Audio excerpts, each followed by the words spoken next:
Plaintiff Stephen Lamar Noble was stopped by Sheriff Deputy Edward Munoz shortly after midnight on January 22, 2013 for running a stop sign and having a non-functioning brake light. Munoz requested a second unit in order to conduct a field sobriety test. Noble suddenly reached into his pocket, causing Deputy Munoz to draw his service weapon. Munoz had ample reason to be concerned about plaintiff potentially calling friends to the scene and setting the stage for something worse. Vasquez tried to grab the phone, but Noble yelled and pulled away. About this time, Munoz holstered his gun as Vasquez opened the door and tried to pull Noble out of the vehicle. Noble got part of the way out of the vehicle, but resisted and pulled back inside. Munoz warned Noble he was about to use his pepper spray and did so, causing Noble to cover up and turn towards Deputy Nguyen, who also used his pepper spray. Noble still did not comply, and Vasquez had to grab Noble and drag him out of the car, putting his face down on the street.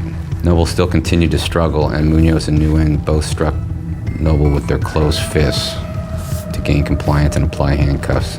All the while, Noble resisted and yelled about knowing the police chief and screaming for someone to call the cops.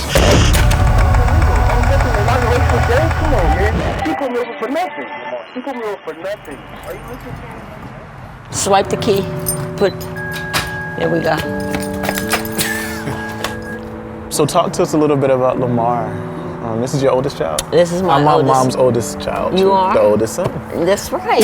I prayed that this would be a boy, my firstborn would be a boy, and I got my wish. So talk to me a little bit about Lamar, describe his character. Everybody is just shocked about this case. Lamar is the nicest, kindest person you would ever want to meet. And he's the type of person, if he sees something that needs to be done, he does it without someone asking. Gail Noble has been Lamar's biggest advocate. The road to justice has been especially long, but the mother of 7 found support at Silicon Valley Debug. The San Jose nonprofit organizes rallies and media campaigns around criminal justice issues. Gail first visited Debug in 2007, when her other son, Kareem, was arrested and charged with felony assault. Now she works here, helping director Raj Jayadev guide other families through the court system. Their advocacy project centers around a movement called participatory defense. The philosophy is pretty straightforward. It is a methodology for families and communities to impact the outcome of a case of a loved one who's facing the criminal court system. Judges, prosecutors, even defense attorneys, oftentimes the only thing they know about somebody is their case file. And the family says, look, there's all these other things in this person's life of who they are. The most common thing people would say was, I wish they knew him like I knew him. The team shows families how to be proactive in a case and work strategically with public defenders. 80% of people charged with a felony can't afford a private attorney, leaving their fate in the hands of public defenders who are often under-resourced and overburdened. As a public defender, you don't choose your clients. You have new files in your mailbox every single day. You open the file and that's it. That person's your client. In some cases, there's this idea that public defenders, your plates may be full. Right. It's a real possibility. That's what you have with some public defenders. That even my caseload, I have upwards to 200 clients. Wait, 200 at one time? Yes. Wow. Yeah. Here, we can put those right there. Oh, this is nice. Honor roll student. Oh, this is Santa Clara. Under Gail and Raj's guidance, families create videos and media packages that paint a fuller picture of the defendant's life. They also learn how to dissect police reports, find witnesses, and gather evidence. That communal support can be the difference between a fair trial and wrongful conviction. This is our first rodeo, and we're working our tails off. You have to go to work and help and work with parents or friends of people and loved ones of folk court, and still while you're fighting with your son at the same time. Yeah. How do you do this? What if someone wouldn't have showed up for me?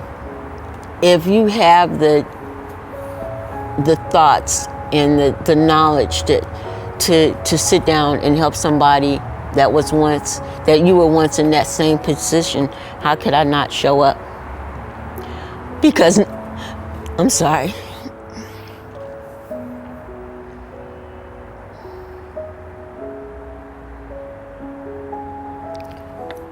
no one was there for me in the beginning with my son.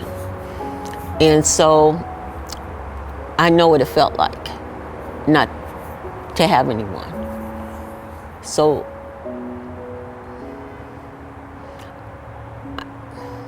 I just want to help them see a better outcome, help them get justice for their loved one. And that's so important to me. Okay, love you.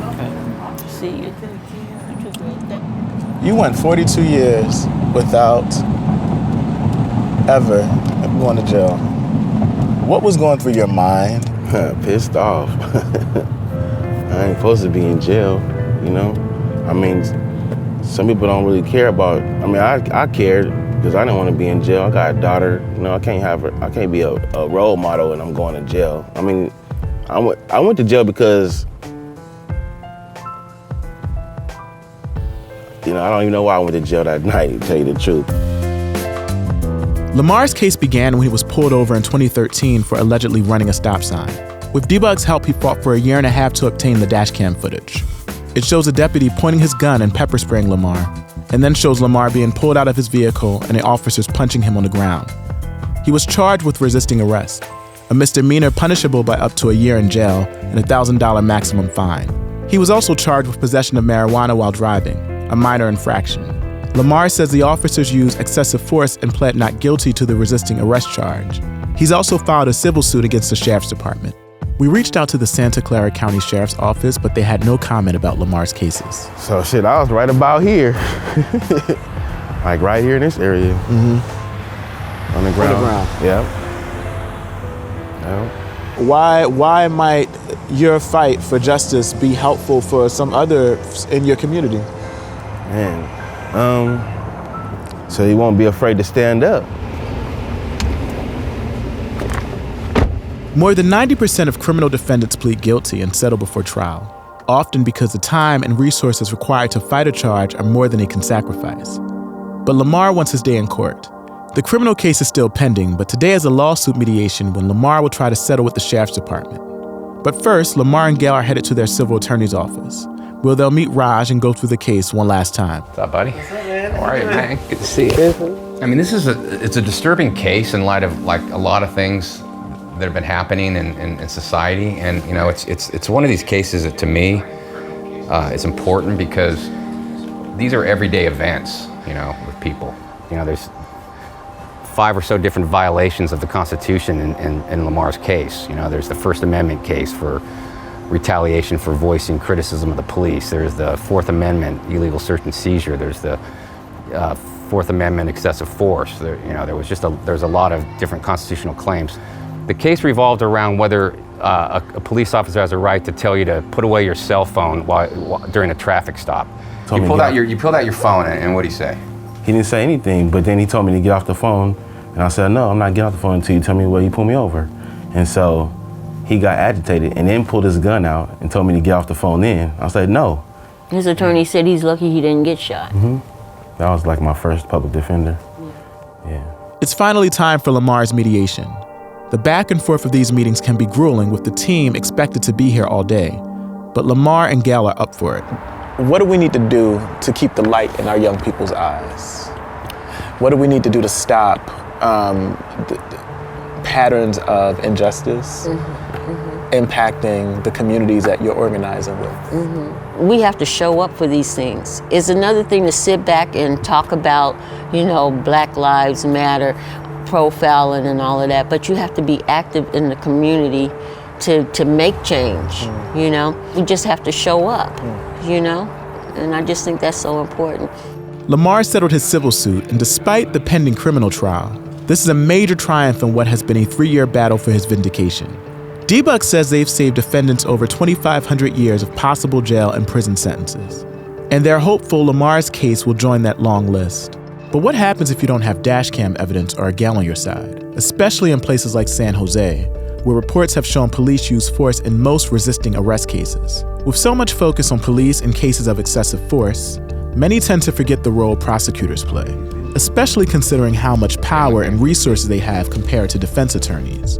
When resources are out of balance, so are the scales of justice. and the poor are the ones who continue to pay.